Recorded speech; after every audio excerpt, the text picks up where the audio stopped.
नमस्कार देवी और सज्जनों, मैं शैलेंद्र एक और नए वीडियो को लेकर एक बार फिर हाजिर हूँ। इस वीडियो में हम बात करेंगे एक ऐसे डिवाइस की जो आपको इंटरनेट प्रोवाइड करता है। जी हाँ, हम एक ऐसे डिवाइस की बात करना चाह रहे हैं जो कि एक्सेस पॉइंट डिवाइस कहलाता है, जो कि हम इसको एक्सेस पॉइंट कहते हैं, स्विच के नाम से भी जान लेते हैं, कभी राउटर भी बोल देते हैं। तो आज हमारे पास में है एक ऐसा डिवाइस जो कि D-Link कंपनी का है, एक्सेस पॉइंट, जो कि ये आपको नेट प्रोवाइड करेगा। इसमें कई सारे आप देखेंगे कि कुछ बोर्ड्स लगे हुए हैं, कुछ ऐसा पावर कनेक्शन के लिए जगह है, कुछ एक रीसेट बटन है। इसमें 4 लैन पोर्ट्स होते हैं, कुछ एंटीना लगे हुए हैं। तो ये सब जो है बारी बारी से हम इसको देखेंगे कौन क्या काम करता है। तो ये कुल मिलाकर के आपको एक नेटवर्क प्रोवाइड करेगा, एक छोटा सा एरिया में आपको नेटवर्क प्रोवाइड करेगा। तो हम चलते हैं सबसे पहले ये देखने कि इसका हार्डवेयर सेटिंग कर लेते हैं। तो हार्डवेयर सेटिंग करने के लिए इसमें सबसे पहला काम ये करेंगे कि एक लैन केबल लेंगे जो कि RJ45 पोर्ट का होता है, और वो लैन पोर्ट में डालेंगे।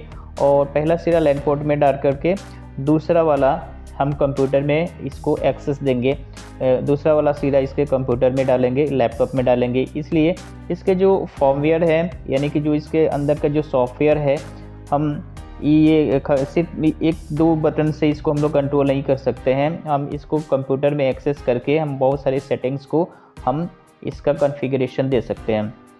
तो सबसे पहले हम क्या करेंगे, या इसका वायर से कनेक्टिविटी करा लेंगे। वायर से कनेक्टिविटी कराने के बाद में हम इसका पावर देंगे। क्योंकि ये मशीन को चलाने के लिए किसी पावर की आवश्यकता पड़ती है, तो हमें पावर देना अनिवार्य है।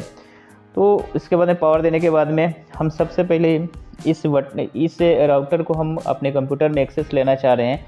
तो जो इसका रीसेट बटन है ना, उस रीसेट बटन को हम लोग 30 सेकेंड को प्रेस होल्ड तक का करके रखेंगे, और तब तक रखेंगे जब इसमें एक रेड लाइट नहीं आ जाती है।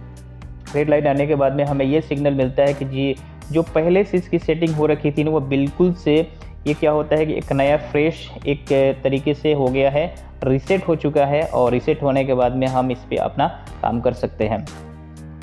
तो अब हमारा ये तैयार है अपना डिवाइस एक्सेस होने के लिए। तो एक बैक साइड में आप आएंगे तो बैक साइड के पैनल में आपको लिखा हुआ मिलेगा 3 चीज़ें, जो कि कंपनी के नाम के साथ में इसका मॉडल नंबर वगैरह सब चीज़ रहता है। लेकिन इसमें 3 चीज़ एसेंशियल होती है, 3 चीज़ ज़रूरी के होते हैं, जो कि एक इसका IP एड्रेस लिखा हुआ होता है जो कि 192.168.1.1 होता है, और इसका यूज़र नेम एडमिन होगा, और शायद पासवर्ड ही एडमिन ही होता है। कई बार देखा जाता है कि उसका यूज़र नेम और पासवर्ड एक ही होता है। तो मोस्टली इसमें आपको मिल जाएंगे इस तरीके के डिवाइस में। तो चलिए हम इसको अभी इसको स्टार्टअप लेनी है। तो हमने सारा हार्डवेयर कॉन्फ़िगरेशन कर लिया है और इसको पावर भी दे दिया है।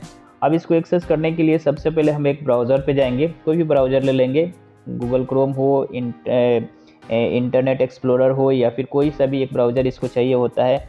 और ब्राउज़र में जा कर के हमें टाइप करना होता है इसका IP एड्रेस, जो कि इनबिल्ट IP एड्रेस है। तो IP एड्रेस इसका जो डिफ़ॉल्ट IP एड्रेस है 192.168.1.1। जैसे ही हमें इसको लिखना होता है और लिख करके एंटर प्रेस करेंगे तो हमें एक सामने में एक यूज़र ID हमसे पूछा जाएगा, जो कि इसका जो डिफ़ॉल्ट यूज़र ID पासवर्ड है, हमें वो चीज़ दे करके एक्सेस ले लेना होगा। तो इसका यूज़र ID जो पासवर्ड है, जो बैक साइड के पैनल में लिखा हुआ होता है, सेम एज इट इज़ उसी लेटर में लिख लेंगे, यानी कि छोटा बड़ा को मिला करके लिख लेंगे। यानी कि छोटा बड़ा का ध्यान रखना हमें ज़रूरी होगा, यानी कि छोटा में लिखा है तो छोटा में लिखेंगे, बड़ा में लिखा हो तो बड़ा में ही लिखेंगे, यानी कि केस सेंसिटिव इसको हम लोग कहते हैं। तो जैसे ही एडमिन लिखेंगे ADMIN, और इसका पासवर्ड भी लगभग वही है, मीन्स की एडमिन ही है, तो ADMIN लिखेंगे।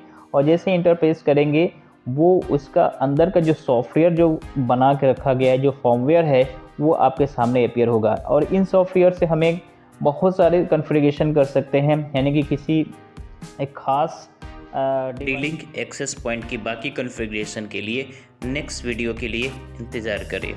वीडियो के अंत तक बने रहने के लिए धन्यवाद। आपका दिन शुभ हो।